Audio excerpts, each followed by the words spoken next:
수학의 왕.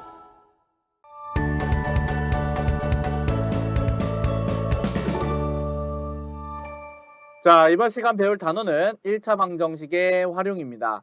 자, 우리 1차 방정식의 활용을 배우기에 앞서서 지난 시간에 배웠던 우리 1차 방정식 푸는 방법에 복습이 완벽하게 끝나져 있어야 됩니다. 자, 그거를 완벽하게 한 상태로 우리 활용을 들으시기 바랍니다. 자, 우리 활용 문제는요, 학생들이 제일 어려워하는 1학년 1학기 단원 중에 제일 어려워하는 단원입니다. 자, 문제들이 조금 어렵고요. 그 유형 몇 개를 좀 자세하게 설명을 할 테니까 집중해서 잘 들어주시기 바랍니다. 우리 활용 문제라는 거는 어떤 방정식이 주어져 있는 게 아니라요. 어떤 상황이 주어져 있어요. 그러면은 그 상황을 가지고 우리가 식을 세워서 그거를 풀어서 해를 구하는 겁니다. 우리가 식을 알고 있을 때 해를 구하는 거는 지난 시간에 했던 거고요. 요거 자체는 어렵지 않습니다. 뭐가 어렵냐? 이 상황에 맞추어 식을 쓰는 게 어려운 거예요. 자, 이거에 초점을 맞춰서 연습을 해볼 거고요. 우선 이 활용 문제를 풀 때는 단계를 4단계로 나누고 있습니다. 우선 미지수를 정해요. 뭐를 x라고 할지, 뭐를 x라고 할지 정하는 겁니다.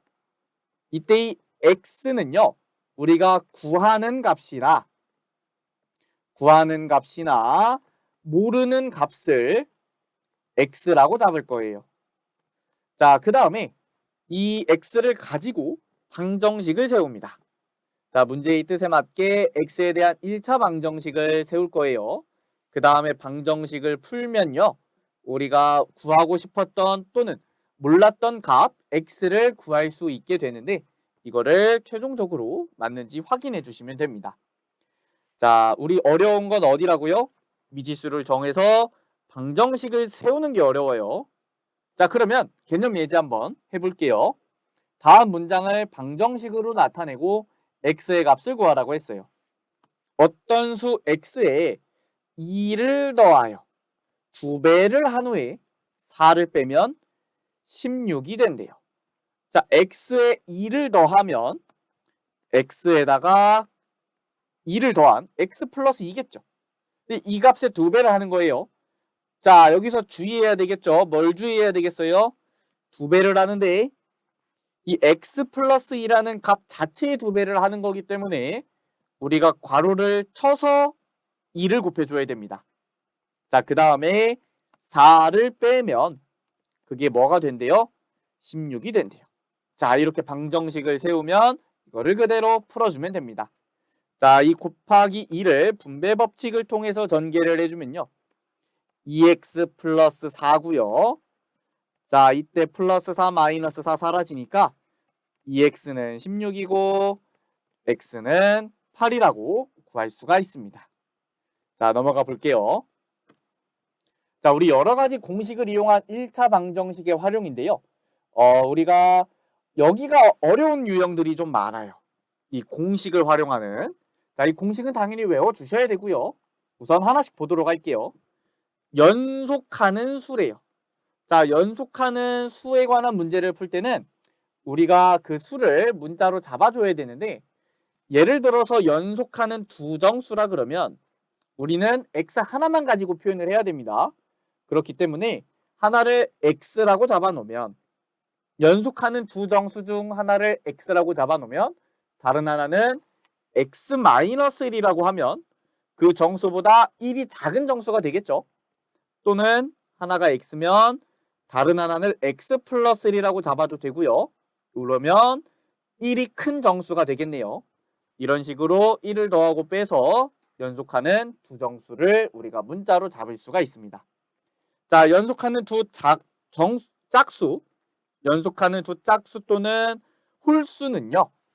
예를 들어 1, 3, 5, 7, 9라 그러면 우리가 홀수를 쭉 나열한 건데 몇을 더해줘야 돼요? 2씩 더해줘야 되죠.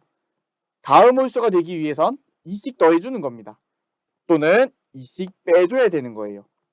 2씩 빼줘야 되기 때문에 우리가 x-2의 x 또는 x의 x 플러스 2라고 연속하는 두 짝수 또는 홀수를 문자로 잡아줄 수가 있습니다. 자, 연속하는 세정수는요. 우리가 x-1, x 플러스 1로 잡아주면 되겠고 가장 작은 거를 x라고 놓으면 x 플러스 1, x 플러스 2라고 잡아도 되겠죠. 자, 상관없습니다. 자, 마지막으로 연속하는 세 짝수 또는 홀수인 경우에는요. 우리가 차이가 2니까 x-2, x 플러스 2 또는 x 플러스 2, x 플러스 4라고 잡아주면 됩니다. 이렇게 미지수를 x로 하나를 가지고 연속하는 숫자들을 문자로 세워주는 거예요. 여기 기억해 주시기 바랍니다. 자, 이번엔 거리 속력 시간인데요. 우리가 속력은 시간분의 거리로 구할 수 있고요. 시간은 속력분의 거리, 거리는 속력 곱하기 시간으로 구할 수가 있어요. 자, 그러면 요거는 우리가 공식을 어떻게 많이 외우냐면 이렇게 거리 그리고 밑에 속력하고 시간을 쓰면요. 속력, 시간. 자, 이 그림을 외우면 우리가 속력은 시간분의 거리죠. 그래서 이렇게 위아래로 있는 겁니다. 자, 시간도 마찬가지로 속력분의 거리 위아래로 있죠. 자, 만약에 거리를 구하고 싶어요. 그럼 나머지 두 개가 어떻게 되어 있어요? 이렇게 곱의 형태인 겁니다. 나란히 있으니까 곱셈을 해서 구할 수가 있는 겁니다. 자, 이렇게 요 그림을 이용하여 공식을 외워주시면 됩니다. 자, 5시간 동안 xkm를 달렸을 때의 속력은 우리 속력은 시간분의 거리죠. 속력은 시간분의 거리니까 5분의 x로 구할 수 있고요. 시속 5분의 xkm. 자, 시속 4km로 xkm를 가는데 걸리는 시간이라 그러면 우리 시간은 속력분의 거리니까 4분의 x시간이라고 구할 수가 있어요. 시속 6km로 x시간 동안 달렸을 때의 거리는 자, 거리는 속력 곱하기 시간이니까 6xkm입니다.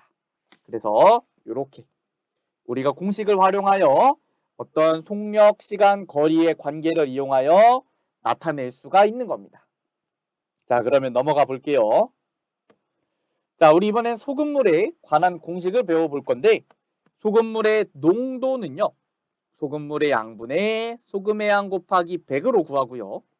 소금의 양은 100분의 소금물의 농도 곱하기 소금물의 양으로 구한대요. 자, 이거 두 개 공식 완벽하게 외우고 있어야 됩니다. 자, 우리 소금의 양을 구할 때 쓰는 공식과 소금물의 농도를 구할 때 쓰는 공식이에요. 우리가 소금물의 농도를 구하기 위해서는 소금의 양이 필요한데 그 소금의 양을 구하기 위해 이 공식을 이용하는 경우도 있어요. 그래서 두 가지 공식 모두 적절하게 활용을 해야 되기 때문에 공식 두 개 꼭 외워주시기 바랍니다. 자, 밑에 있는 예시에서 우리 공식을 한번 활용해 볼 건데 물 240g에 소금 60g을 넣었을 때 소금물의 농도래요. 우리 농도는 소금물의 양분의 소금물 분의 소금의 양 곱하기 100으로 계산을 한다 그랬어요. 자, 소금 60g이니까 여기 소금은 우리가 구할 수가 있어요. 자, 그런데 우리 소금물은 어떻게 구하냐? 물 240g에 소금 60g이면 두 개 그대로 합쳐서 소금물은 몇 g이 있는 거예요? 300g이 있는 겁니다. 그래서 소금물 300g. 자, 따라서 300분의 60 곱하기 100이고요. 요거 약분해서 계산해주면 20%라고 구할 수가 있습니다. 자, 두 번째. 5%의 소금물 200g에 들어있는 소금의 양은요. 우리 소금의 양은 어떻게 구한다고 했어요? 100분의 농도 곱하기 소금물이죠. 그래서 100분의 농도 곱하기 소금물로 계산해주면 이렇게 10g이라고 구할 수가 있겠죠. 자, 그럼 밑에 있는 개념 예제 한번 해볼 건데 우리 이제 거리 속력 시간 문제입니다. 두 지점 A, B 사이를 왕복을 한대요. 자, 갔다 올 건데 갈 때는 시속 4km, 시속 4km. 올 때는 시속 5km로 온대요. 자, 그랬더니 총 2시간이 걸렸고요. 총 2시간이 걸렸고 구하는 거는 A, B 사이의 거리를 구하는 겁니다. 자, A, B 사이 거리를 xkm라고 우리가 미지수를 놓으면요. 여기서부터 여기까지가 xkm인데 자, 우리 총 2시간 걸렸다는 거를 어떻게 활용해야 되냐면 갈 때 걸린 시간과 올 때 걸린 시간을 합쳐서 2시간이라고 하는 거예요. 그래서 요 식을 우리가 x에 관해서 써주는 겁니다. 자, 그래서 숫자 2는 갈 때 걸린 시간. 우리 시간은 뭐예요? 속력분의 거리죠. 속력분의 거리 4분의 x고요.